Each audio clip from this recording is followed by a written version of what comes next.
recorded live from Hong Kong and Toronto. Let's go! This is the PR and Law Podcast. The PR and Law Podcast. Turn it up. With your hosts, Cam McMurtry and Ewan Christie.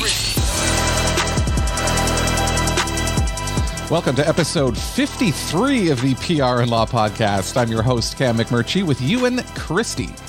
Hello, Cameron. Ewan's an employment lawyer and partner Duntroon LLP in Toronto, Canada, and online at duntroon.law. I'm a PR guy in Hong Kong and publisher of the Digital Bits PR and Communications newsletter at digitalbitspr.com. If you enjoy the podcast, please share that news with a friend. And you can follow us on LinkedIn, Twitter, Instagram, and Facebook, and even subscribe to the podcast on YouTube and SoundCloud. How about that? And we have a newsletter as well. You can get that at PRLawPodcast.Club. Good evening, Ewan. How are things? I'm well, Cam. You know, they say what a difference a week can make or a day can make. I remember last week, I was sort of complaining about the lockdown, the situation here. And now I'm speaking to you, Cam, as someone who's had their first vaccine dose. My wife's had her first vaccine dose, and it's a whole new world, man. It's a whole new world. That came together quickly because I did go for my first dose Monday, and I know we talked about that last week, and it was great. Actually, it was really an organized process here. There were a lot of people getting their shots. I had the Pfizer-BioNTech one, and no side effects. Everything super fine. But yeah, and then I find out right away you got yours as well. So what was that? What was it like, the experience? Well, it was fine. I mean, I had some pretty nasty symptoms the next day. I had sort of a bad headache and shivery and feverish and aches and pains and all that kind of jazz. But you know what? That just means that my immune system is doing what it's supposed to do, and that the vaccine is working. So these are good things. I haven't heard about those side effects so strong on the first dose. Like most of the time, it's been the second dose that people have talked about, especially with the Pfizer vaccine. I do have a couple of friends that really went through a difficult time for about 24 hours before bouncing back quite quickly. So I'm bracing for my second dose. That's on May 10th. And I may even take that day off work, actually, based on what other people have said. But the first dose was fine. Is it normal on the vaccine? You took the Astra-Zeneca one, right? Is the side effects being so strong on the first dose common with that one? Yeah, I mean, at least from what I've been seeing on Twitter, yeah, it seems to be quite common.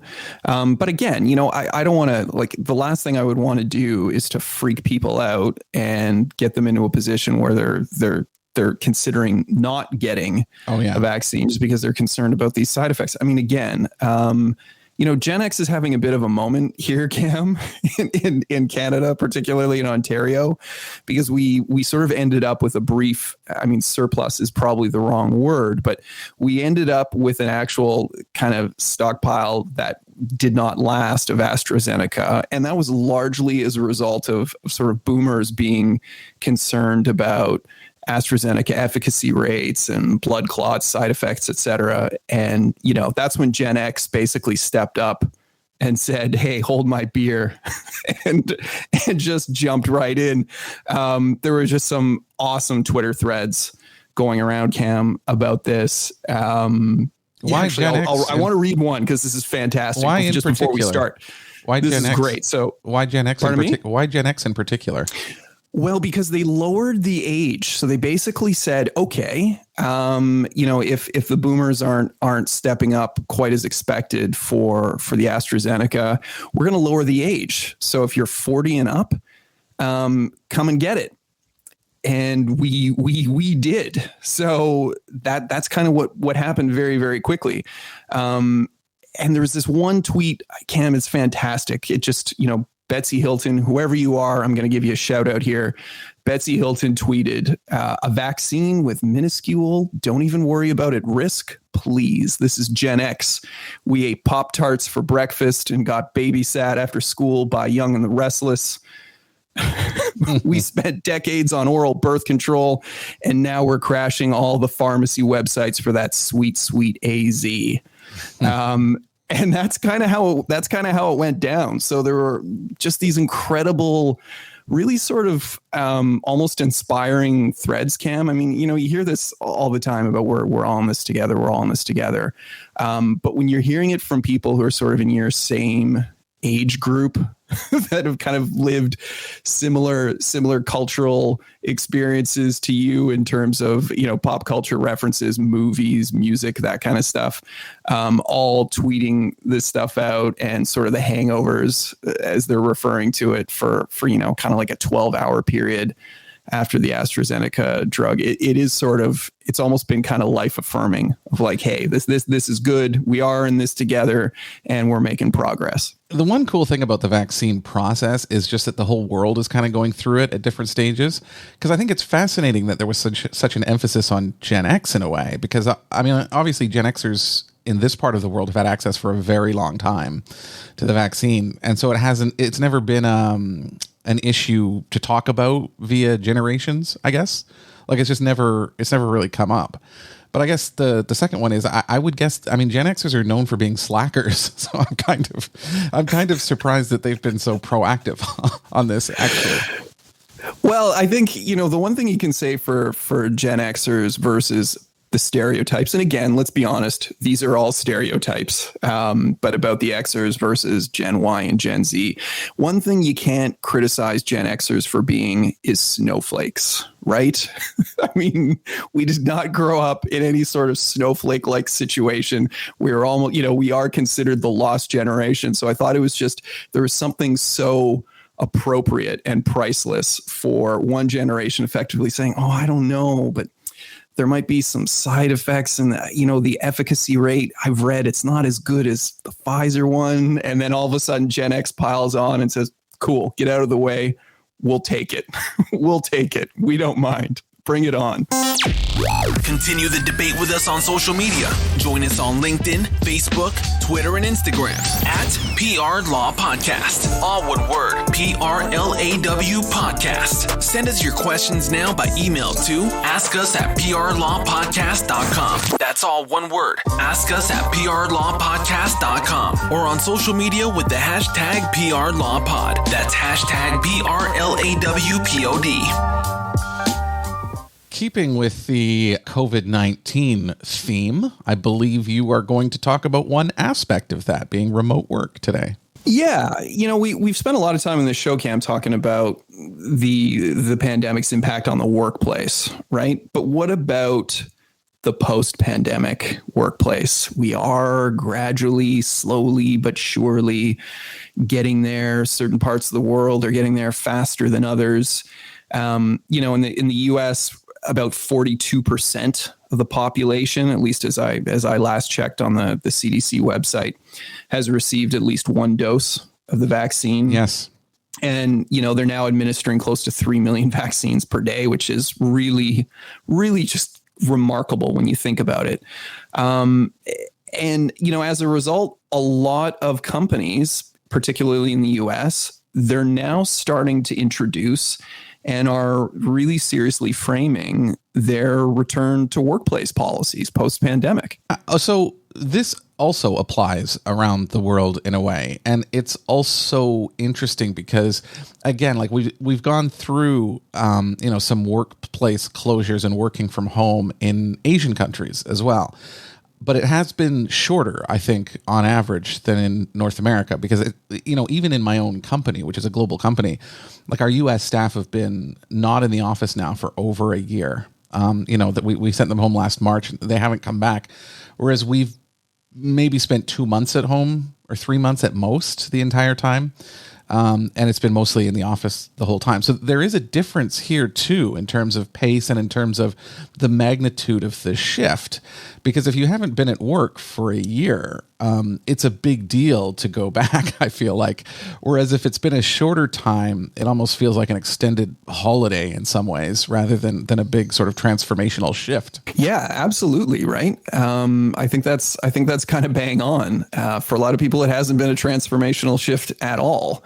I think what's sort of interesting is where companies are starting to, they're looking at the employee experience, and they're looking at what employees want and what they don't want, and trying to develop policy around that. And that can often be a really precarious endeavor as an employer. Yep. And it can be fraught with all kinds of prickly issues along the way. And I think that's why it's such an interesting to sort of look at. I mean, there's sort of 3 companies already that have kind of come forward and said, hey, this is what we're planning to do. Google, for example, they've said they're going to move to a flex model where employees will spend at least 3 days a week in the office and the rest at home. Microsoft, they've said they're going to move to a hybrid model where employees can work remotely up to 50% of the time. And then, Ford Motors, they're sort of taking a different tack. They're going to leave it up to managers and their workers to sort of determine the optimal balance of time to spend at home and spend in the office. So again, a lot of companies are already taking some very, very clear steps in what their back to work plan is going to look like. Yeah. Is there any consensus yet? I mean, I know there's no data, obviously, because this is brand new, but what are you hearing about, the way that most companies want to go, or the way that it appears, is there a way that appears to be gaining momentum or a model for returning to the office? Because those are all quite different, the ones that you just mentioned. Yeah. So there was, one of the sources I wanted to talk about, Cam, I know you and I have off air, we've talked about this many times, but Andrew Ross Sorkin, who writes the New York Times daily deal book newsletter, which is fantastic. Anybody listening, if you don't subscribe to the New York Times, it's almost worth it just for the daily deal book newsletter. It just has some really awesome content, and Andrew Ross Sorkin is the one who puts it together. Sorry, Cam, were you were about to say something? No, that's right. I just wanted to vouch for Andrew Ross Sorkin as well. It's a great newsletter. Actually, everything he writes is good. So, yeah, and I mean, he sort of addressed this issue earlier in the week, and he interviewed a number of experts, and I want to sort of talk about some of that in a minute. But in sort of an answer to your question, there was a sort of a survey that was done. And interestingly, of course, the perspective of what the employers want versus what the employees want is sort of markedly different. Most employers, or at least in the survey response, there were more employers that wanted their employees to continue to come in at least 3 days a week, more than, any other option that was sort of presented to them. And then interestingly, there were more employees that responded to the same survey that said that they would like to work from home 5 days a week if given the option. Now, again, I think it was 29% in both categories. We're not saying, and it wasn't an overwhelming majority in either category, but it was still the most popular answer for employees was to stay at home 5 days a week, and the employers was to, have them work from the office at least 3 days a week. So I don't think that is any sort of general consensus. It's one survey, but I don't think that that's that far-fetched that most employers want their employees to be in the office at least 3 days a week to be able to keep tabs on what's going on. Yeah, I wanted to ask why, in your view. I think we know why employees would rather, work from home or be flexible. Why do employers want their staff to come in to work so badly? Again, I think it's a very, very difficult question to answer because, of course, it really specifically depends on the type of work that you're doing. I think probably the easiest answer, Cam, if I was to sort of give you a sort of the softball response, it would be that generally speaking, management are of a generation where, the idea of working remotely was never part of their working environment. So this is still somewhat of a new idea. I don't think it's any stretch to suggest that younger employees are obviously more comfortable with the tech, more comfortable working remotely. And there's always going to be that sort of struggle between junior employees and more senior employees who, by definition, are typically older, right? So I think it's still just that shift that has yet to occur in the upper echelons of a lot of professions. Not all of them, obviously.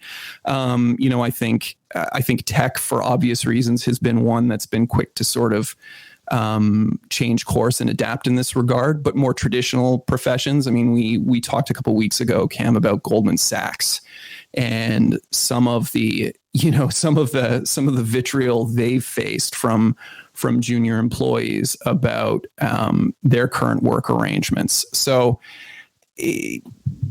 I don't know. I don't know if there's a clear answer. I know it's very muddied, and I'm sorry I can't give you a more clear response. Yeah, I kind of asked that on purpose because it's interesting that you brought up the age differences, because like I know a lot of older people that also would like to work from home. I guess I didn't think of it in that way. And I was kind of getting to the point of, is it a job requirement? Like, is there something that you have to go into work to do? Like you mentioned GM, like if there were people on the manufacturing floor, like they can't do that from home. I don't even think there's a manufacturing floor anymore, I guess maybe for workers at GM, but you kind of get my point. Whereas, for a lot of jobs, if it's a knowledge economy kind of job where you're sitting in front of a computer and you're typing things in or you're doing research or whatever, like it doesn't matter where you are.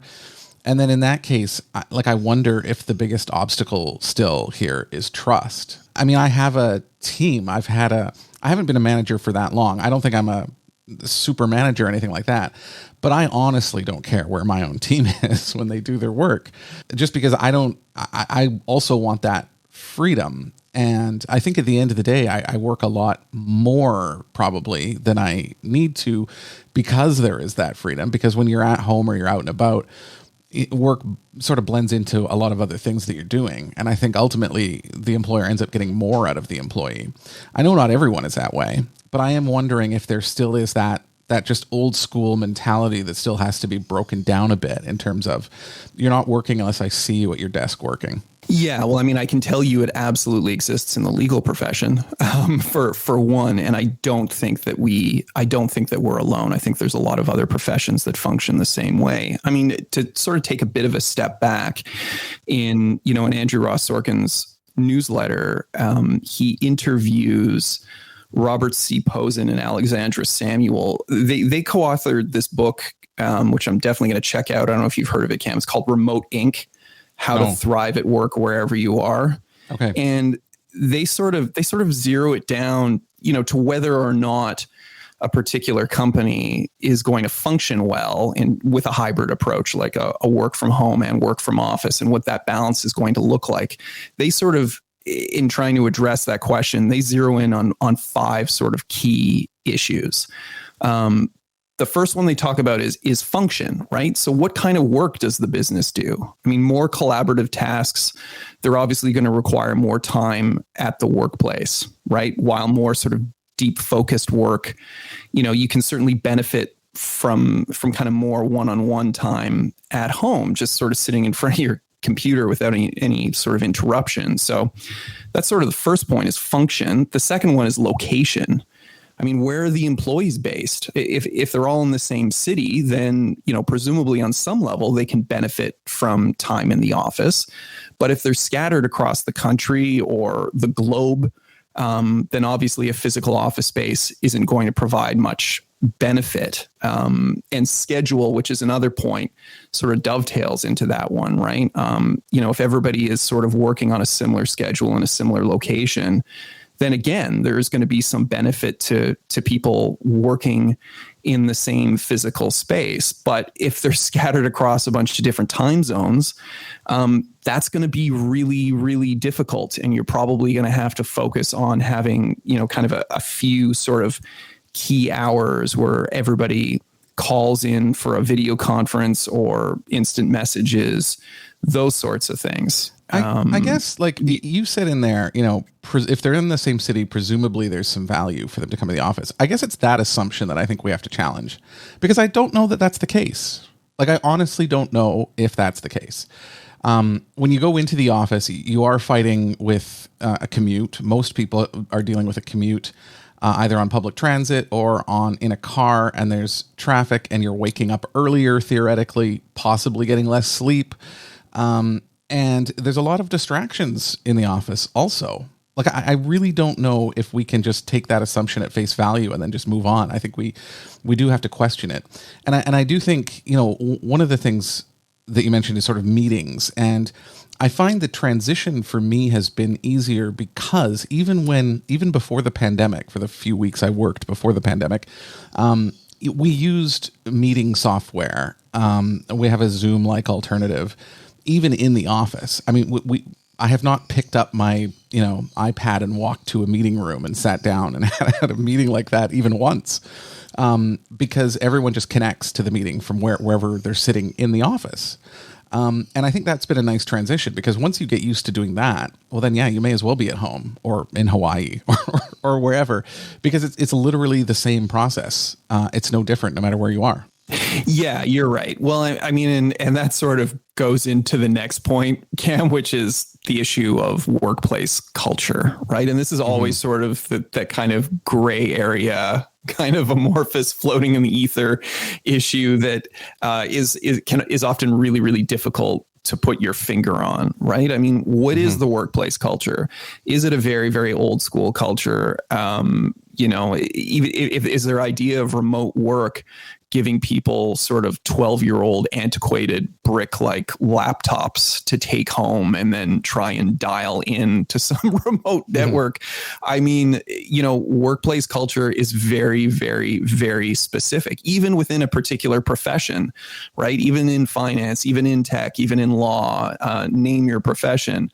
One company to the next, one firm to the next, the workplace culture can be markedly different. And depending on how that culture is structured, and as we've talked about before in the show as well, Cam, more often than not, that starts at the top, right? That sort of tone from the top, and the idea that it sort of filters down from there. What kind of culture is your company trying to promote? Because in many ways that is going to dictate just how well these sorts of hybrid approaches to working in the office and working from home are actually going to function. Yeah. And workplace culture, you're right. It is kind of ephemeral kind of thing that's hard to pin down. But even in the communications field, it's critically important to build that internal workplace culture. It shouldn't be something that's just left to kind of evolve on its own. Like, there should be effort into defining a culture the way that you want to define it, and then carrying those things out. Actually doing the work to build the culture that you think is going to be successful for your company. So I definitely agree on that being a critical point. Yeah, well, and I think that a lot of companies are inevitably going to be having an identity crisis as they go through this, right? Because when they've had, particularly those companies that have had more of a traditional hierarchical structure, and actually structure is sort of the last point that Posen and Samuel talk about in their book. And their argument is that the evidence seems to suggest that sort of a flatter hierarchy supports more virtual work, because it kind of in essence levels the playing field between employees and companies, as opposed to sort of that more traditional hierarchical structure. And I think there's definitely something to that argument as well. And those very old school traditional hierarchical companies, I don't doubt that they're probably going through a bit of an identity crisis right now, Cam, saying, well, how do we facilitate, how do we develop or modify or revise our culture when all we've ever done for however many years is run in a very, very sort of traditional hierarchical structure within a bricks and mortar office? I think it requires a great deal of thought on the part of these companies. Some are clearly doing their due diligence in that regard, and they're consulting with counsel. They're consulting with good HR reps. They're consulting with communication experts such as yourself and PR people. But a lot aren't, right? A lot are just sort of winging it. And I think they're doing that to their detriment, and perhaps even to their peril, because, this is the new normal, as we've said so many times, Cam. And I think a lot of companies are going to get left in the dust. Absolutely. Anything else you want to add on this, Ewan? Yeah, I mean, just sort of one other point that I wanted to make that Sorkin addresses, Cam, and that's, who wants to be working from home post-pandemic and who doesn't, and the fact that this isn't random. So, one of the people that Sorkin talked to is Nicholas Bloom, who's a professor of economics at Stanford. And, Bloom determined that among college graduates with young children, that women want to work from home full-time almost 50% more often than men do. And that, that obviously raises all kinds of issues, Cam, particularly around determining who advances and gets promoted within a company and who doesn't. Mm-hmm. And according to another study that Bloom had conducted actually in China, remote employees had a 50% lower rate of promotion than their colleagues in the office. So you do the math there. If we know that if what ends up being the result is that more men are physically working in the offices and more women are working remotely, and there is a clear correlation between promotion and working in the office, then we're very quickly going to just further that gap between the seniority level of men and women in the workplace. And that's a problem. And that's something that needs to be addressed now while we're developing these policies, before, things get dire and we're looking at this sort of 5-10 years down the road where the statistical evidence is just completely out of whack and women have completely lost their place in that regard. Show your support to the PR and Law podcast by making a one-time donation or setting up a subscription with us on Patreon. Every little bit helps us keep the lights on and bring the show to you each week. If you'd like to chip in, please visit PRLawPodcast.com. That's PRLawPodcast.com. Click support the show. Thanks for helping us out. Ewan, there's all these lists on the internet. I mean, people say you should do a listicle because they get shared more on social media and, it's eye-catching and people love lists. I certainly get that, and there's a lot of lists out there. And I came across one this week, and I clicked to take a look at it. And actually, this was one of the first ones where I thought, wow, this is actually really helpful, and it also kind of aligns with my thinking, which is probably another reason why I liked it. It was confirmation bias, but right. The article is actually in PR Daily, and it talks about 5 changes you must embrace for 2021 for communicators, and I thought all 5 are actually bang on, and they're relatively new, or they're still evolving. And so I kind of wanted to just bring them up to date because I think there's a lot to chew on here for communicators. So Ewan, the first one, we've talked on this podcast so many times about third-party validation, right? And having, if you're going to announce something at your company, or, if you're going to even announce a new product or service or something, that you want somebody outside of your company to talk about that, and to maybe provide a quote for the press release. So, I worked in a provincial government in Canada for a few years, and they were great at this.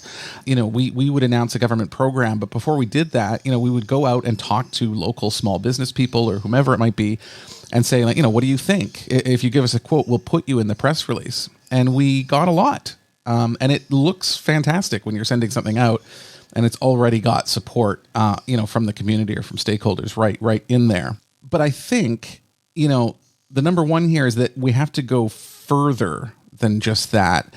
And, take a look at things like surveys or other data that we can include to back up our point. And original data is actually never been easier to collect or compile than it is today. And you can also, another option is hiring an agency to do a survey on your behalf, something like that, or get a company to do a white paper, something along those lines, to push out there to support what you're doing. And this is so pertinent right now. I think one example is, you in the MIT Technology Review. It's a periodical that takes a look at the industry, but actually they do sell a lot of space in there to brands. and they will, and I've talked to them. They will take what you want and say, okay, we'll go and do a study on this subject, with these parameters, and come back with a finding, that is agreeable to your company, and run it. And it runs under the MIT brand, so it looks good, like it looks great, and it really bolsters kind of your messaging. And this is big. I think it's growing. I think these two areas, there's sort of, one is that sort of MIT example of almost like a paid advertorial, but it's not quite. Like they actually do the research and create a white paper, and then also just coming up with data on your own through surveys or whatever it might be. And both of these are really getting a lot of attention now. Right, but let me get this straight. So MIT will go out and conduct a study for you that will come to whatever conclusion you have effectively asked it to come to. Is that how that works? I wouldn't go that far. So, they're not going to publish something that's not true, but you have to give them something where, again, I'm sort of peeling back the curtain here, but you would want to frame something in a way that it is real, like the findings are real and legit, but it might mean that you're phrasing it a certain way or approaching it a certain way. If it's something outrageous, and they can't do it, then they can't do it. It's not just, I want you to say this and they go ahead and do it. Like they can come back to you and say, we can't say that. Like it's just, there's no evidence for that.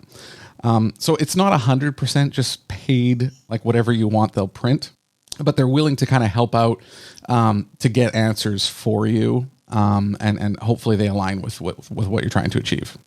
Right. And of course, the fundamental principle just being that there's an inherent value, obviously, for a business or a corporation to have some statistical evidence that it can sort of readily rely on for the purposes of generating interest or business, as opposed to just your typical run-of-the-mill, PR or advertising speak. Yeah, exactly. Another example of this, a slightly different, is there's the Forbes councils. I don't know if you've come across this, Ewan, but Forbes, the publication, has put together these councils on specific industry sectors. And I think it's like $2,000 a year to join. But once you're in, and like I'm a member of the the Forbes Communications Council, there's a lot of resources. There's a lot of opportunities to, have an article published. So I could write something that Forbes would publish, on communications, and it gets out there. And this model has been a huge success for Forbes. And there is some speculation that other publications may sort of go down this same path, because like I can tell you with the Forbes Communications Council, they give you a lot of resources to do all kinds of different things. They've got forums, they've got interview opportunities. Obviously, you can write an article. From time to time, they will send out a series of questions, and they're kind of open-ended questions. And, if I take the time to respond to them, maybe those quotes will appear in an article about comms that Forbes is writing. And so, this is literally like you pay to join. Usually, obviously, the company will pay for you to join. And you potentially can build your thought leadership through something like this. And it's effective. And I have provided quotes to Forbes, which have turned up in articles. And it has been seen by other people who have come back to me and said, hey, Forbes quoted you on something, without realizing that it was almost like a sponsored post. And it's all there. It's all up front. But these kinds of things are growing, and yeah, for sure they're effective.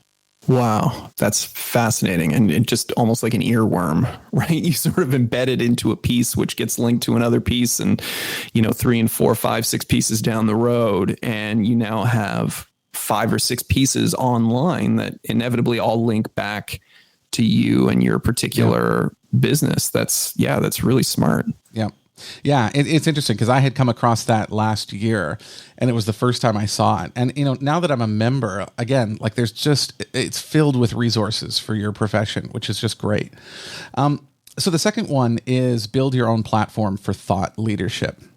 And there's a part in here that I want to quote from. But when I say thought leadership, I think most people are thinking of, maybe writing a blog or having a person go out and speak. if your CEO is speaking at some sort of event or something along those lines where you can demonstrate your company's expertise or your own expertise in some particular field. But there's a quote in here, which I'm going to read now.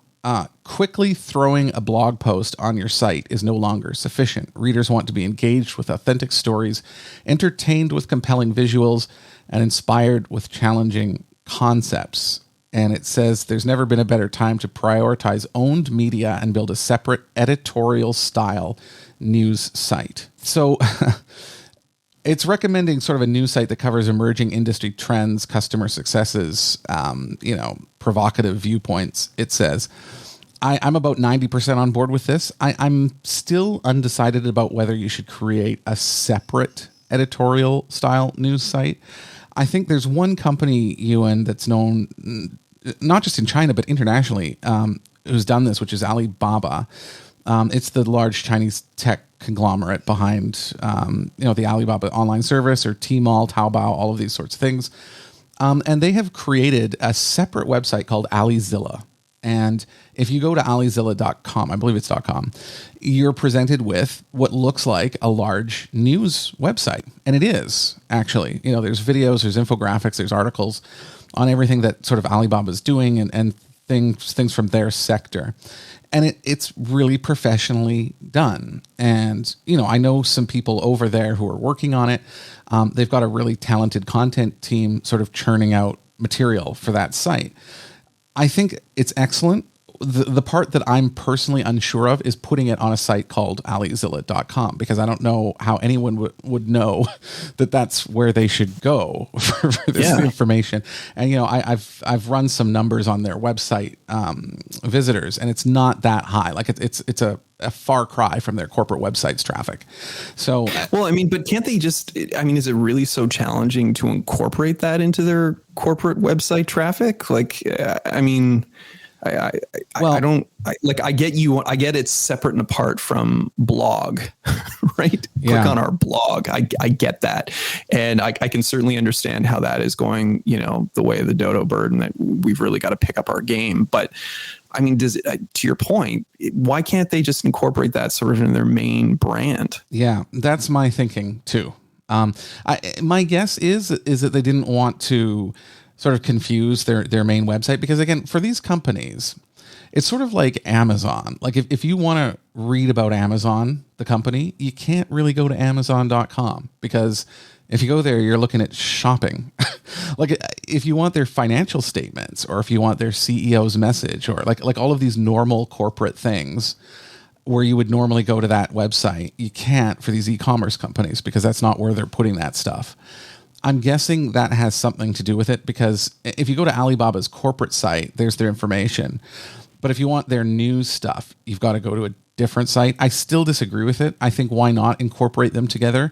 Because ultimately, and I think we deal with this at Tencent a little bit, especially for a Chinese company, oftentimes people in the international markets might not be familiar with who you are. And so your website does have to have an explanatory component to it. And sometimes these companies choose to break those two things apart. So one, their corporate website can be explanatory and they can put their news somewhere else. I still disagree, though. I think we should put it all together. I think when you show up on a website, you should be able to see the latest company news, but also go more in depth. Like if you want to take a look at a company's board composition and you want to take a look at their CSR report, it should all be there. But I personally don't see why these things need to be broken apart. Yeah, I'm with you. Like I'm not going to go to Amazonilla.com Yes. to get their other aspect of what their business is. I feel like same thing. It should be incorporated into the main site, at least until it's a known quantity on its own, right? For sure. The third one is reputation management is non-negotiable. That's an interesting way to put it. Basically, it's emphasizing again that we need to listen and respond to what others are saying online. I do agree with that for sure. There's no company now that can just not pay attention to the web or to social media. There's not there's no company that has that luxury at all.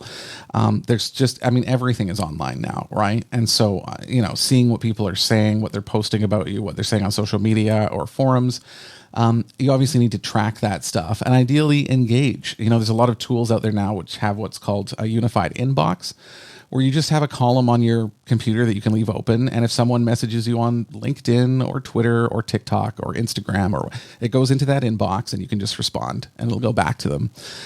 These sorts of things try and keep it simple rather than having, trying to track all of these different sites and all of these different things going on, and make it easy to respond. But here's the key quote that I wanted to mention, because I think that the listening part is well known already.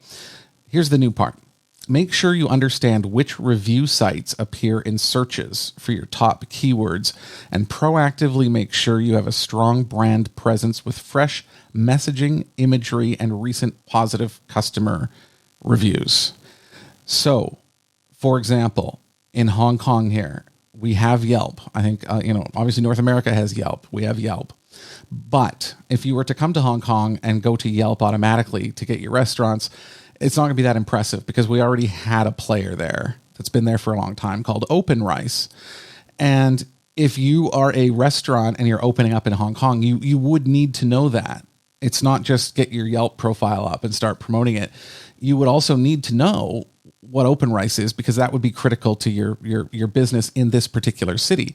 Now, there's a whole bunch of other review sites like that in other parts of the world for other sectors that you would have to know about, because Google does surface these things. And so, like Ewan on your firm, for instance, like I can see you do have a Google My Business account for Duntroon, and I can see customers leaving reviews of your business on there. I think that's great. That's the right way to do it. But Google My Business is only one facet of that. There are usually other things too. For instance, again, if you're a hotel or if you're a restaurant, TripAdvisor would be one that you'd have to take a look at. All of these things have to be considered. What do you think a company should spend on this, though, roughly, Cam? Because, I take the point, right? Reputation management is non-negotiable. Fine, get that. But what a company can throw at that in terms of resources and finance, just money, obviously is going to vary greatly depending on the size and structure of the company. So these things are. So at the beginning, if you're just starting out, I would say just get on the platforms. They are free. These don't cost anything.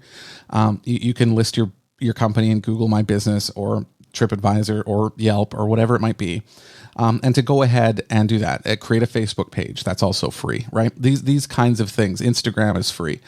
So that's the first step, is to just make sure that your business is represented in the key areas where people are looking for information about your sector, right? Your business should be represented in those spots. That's the first step. And then I think the second step would really be seeing what's happening. You have to monitor this for a little while.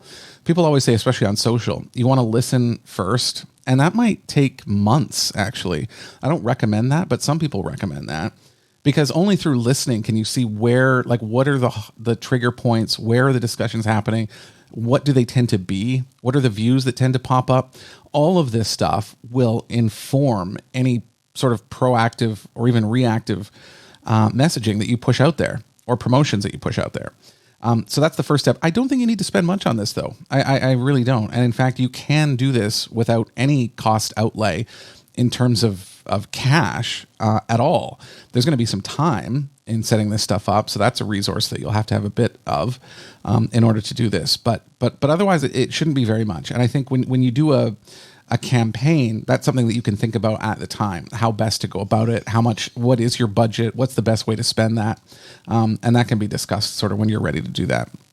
The fourth one, PR strategy should drive user experience. This is one that I feel like I've sort of pushed without knowing, and it's so important. And so again, it says off the top here, user experience is often siloed within the website team, but 2021 is the year for communications to build bridges and extend PR strategies to UX, user experience, to ensure that audiences receive a consistent brand story from first exposure to final conversion. I actually think this is big. I mean, if you're out there, if you're on Facebook, if you're promoting, even if you're buying old-fashioned radio and TV ads or billboards, whatever people see on there, once they get to your website, it should be a seamless continuation of whatever that was. Like you want to hold their hand all the way through. I can't tell you how many times companies would run, and I see this all the time. I'll get an email, about some promotion or some new good that's in stock or something, and I'll click it, and it'll take me to the homepage of the website, and I have no idea. Like I don't know. Am I supposed to search for it now? Like what happens now? And that's awful. Like it should be hand-holding right through. We talk about landing pages a lot. I mean, if you are doing a promotion, create a single page for people who saw that promotion and clicked on it. Create a new page just for them. So they come there and they say, hey, you've come from here. Thanks. Like, yeah, this promotion is great, blah, blah, blah, sign up here, whatever it might be.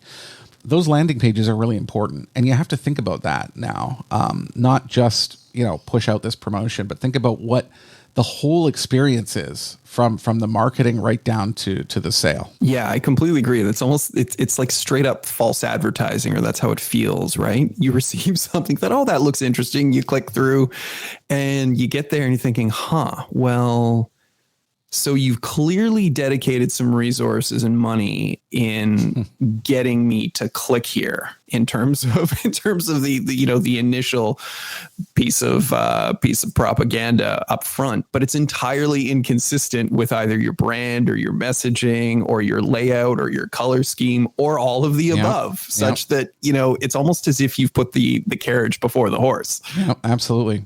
And another thing here too, Ewan, it says third-party validation is just as important on your website as it is off your site. So make sure you're reminding visitors of these trust signals like earned media coverage, analyst quotes, safe checkout badges. A lot of companies in the US have the Better Business Bureau kind of badge on there. All of that stuff is good. Keep reaffirming the buyer, the shopper's choices as they go through this. I think it's great. I do see a lot of businesses are using earned media coverage more. So, if they do an interview with TechCrunch or The Verge or something like that, if it's a tech product, they'll incorporate that quote onto their website as validation. That stuff's very, very powerful. It works. The fifth one, last one, Ewan, is Google has joined your PR team. This is an interesting one that I really hadn't considered at this level, but it's sort of asking companies to think beyond just search engine optimization. So I think people listening to this podcast would know what SEO is. I mean, it's basically just making sure that your site turns up in Google searches and how it looks when it turns up in Google searches. But this is saying go beyond that. So here's the quote that I've sort of pulled out of this one. The growth of Google's own properties, such as Google My Business profiles, knowledge panels, Google reviews, and map listings, presents a prime opportunity to tell your story and engage with customers before they even step foot on another website. This is quite interesting because they're right. If you open Google Maps and you start looking around, you see a restaurant or a barber shop or like whatever it might be, you can tap on that and you will see customer reviews right there. And this is how a lot of people are finding businesses. You don't think of it off the top of your head, but it's just one of those things that happens. And I've used maps for this usually when I'm traveling in the before times, and it works. It's important to pay attention to these kinds of things. So I mentioned Google My Business profiles earlier. But I think the map listings, the Google reviews, all of this stuff is something to definitely keep in mind. Yeah, the map listings is really interesting. I've noticed because obviously I get push notifications from Google for our own firm, and I've noticed so and so found you on Google Maps looking for whatever at such and such an intersection. I remember the first time I saw it, I thought, what? I don't even understand. How does that even work or what's going on? And then I sort of looked into it a little bit further. And yeah, you're absolutely right. That is exactly how a lot of people find businesses is through navigating the Google Maps app in completely unrelated themes or looking for something completely different. It's fascinating stuff, Yeah, absolutely. So those are the big five. I am going to put a link to this in the show notes because the writer does expand on these theories, but I wanted to bring them up just because These are really things that I completely agree are important, and they're relatively new. Like, they're often things that communicators do overlook. And so it's sort of a combination of an evolution of technology and the services that are out there, but also on the other hand, really just pushing forward with these services into new areas. So people may know about Google My Business, for instance, but there's more that you can do on there probably than you think. And so, yeah, that's why they're effective. I think they're very important. I think these are things that you cannot just ignore because your competitor is not ignoring them. Wait a minute. Check this out. Whoa, hey, check this out. No, wait. Oh, check it out. I want you to check this out. On the PR and Law Podcast. What do you got, dog? Well, Cam, in the spirit of my my Gen X nostalgia, yes, bit off the top, my recommendation for this week is the new album by Dinosaur Jr., Cam, and the album's title is "Sweep It Into Space." Oh, we should have played a bit of it. Yeah, we probably should have. It's great. Dinosaur Jr. They're a Gen X rock band from Amherst, Massachusetts. For anybody who's not familiar with them, Cam, they're just one of these sort of unabashedly electric guitar driven, sort of grungy sounding rock power pop bands that still sound like it's 1992. And they're apologizing to no one for that.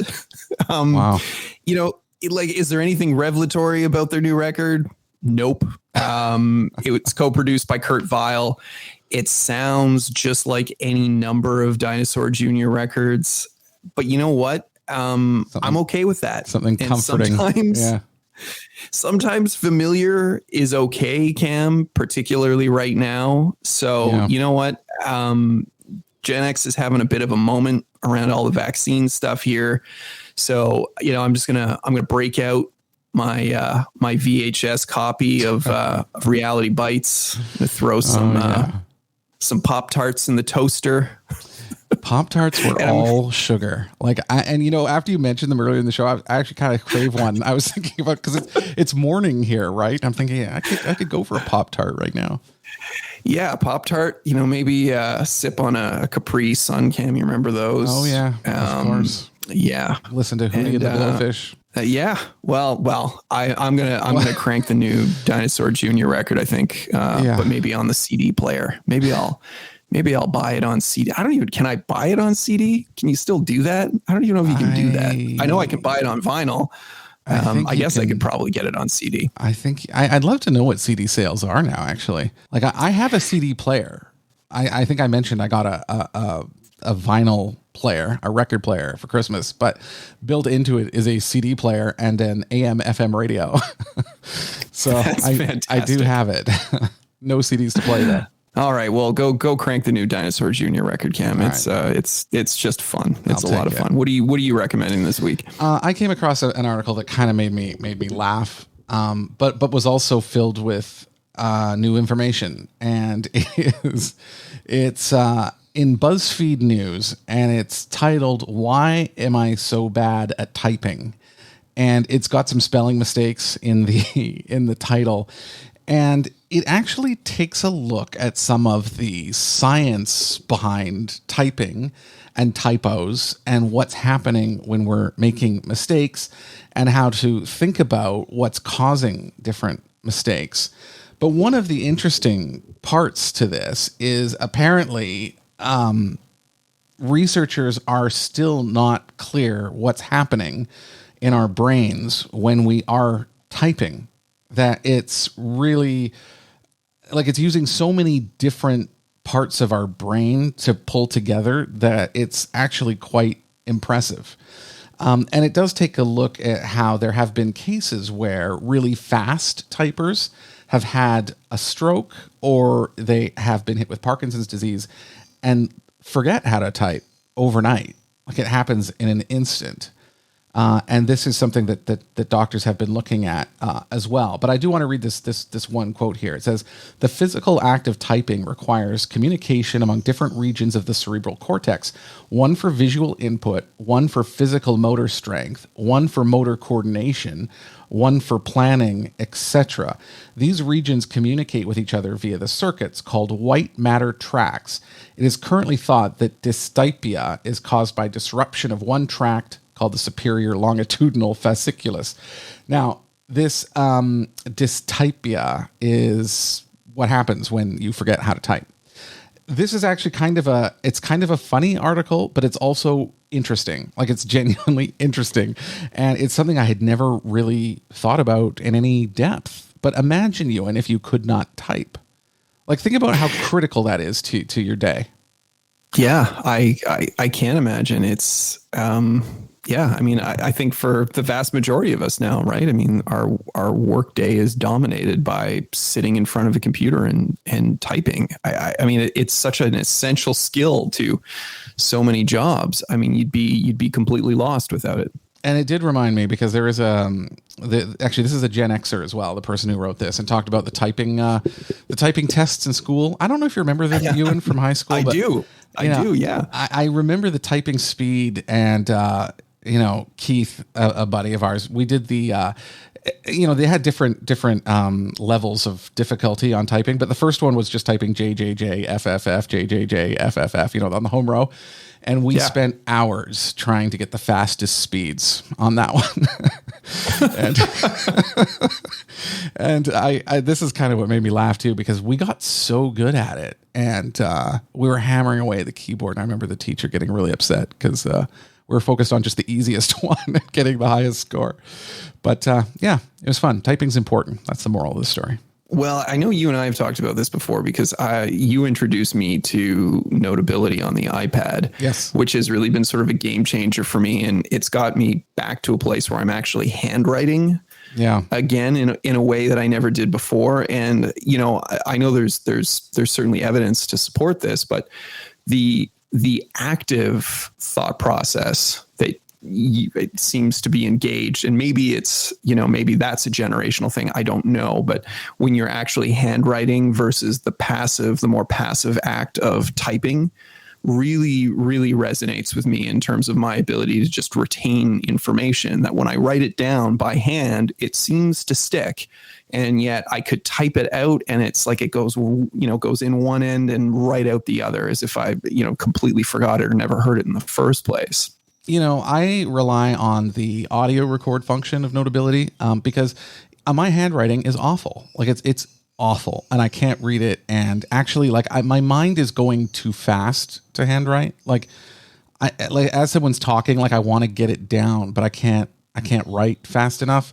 But then I agree with you. If I type notes, I end up almost transcribing what's happening rather than thinking about key points or key takeaways, which is a problem also. So kind of for me, neither of them work. I usually will type and then have the audio record function so I can go back and have a listen if I need to. Huh. Yeah. All right. Anything else, Ewan? We're near the end here. Nope. That's it. That's literally me for this week, Cam. Figuratively. That's it. Yes. Okay. Well, thanks so much for joining us again on episode 53, as we're well into 2021 now. Last show of April, I think. Yeah, I think so. Thanks for joining us. Don't miss a show. You can subscribe in your podcast app of choice or to our YouTube and SoundCloud channels. And we're on all the socials, as well as our newsletter at PRLawPodcast.Club. So for you, and this is Cam, light it up. This has been the PR and Law Podcast with Cam McMurchie and Ewan Christie. If you enjoyed the show, please share it with a friend or leave a review. You can also join us on LinkedIn, Twitter, Instagram, and Facebook by following our account at PR Law Podcast. That's all one word, PRLAW Podcast. Thanks for your support.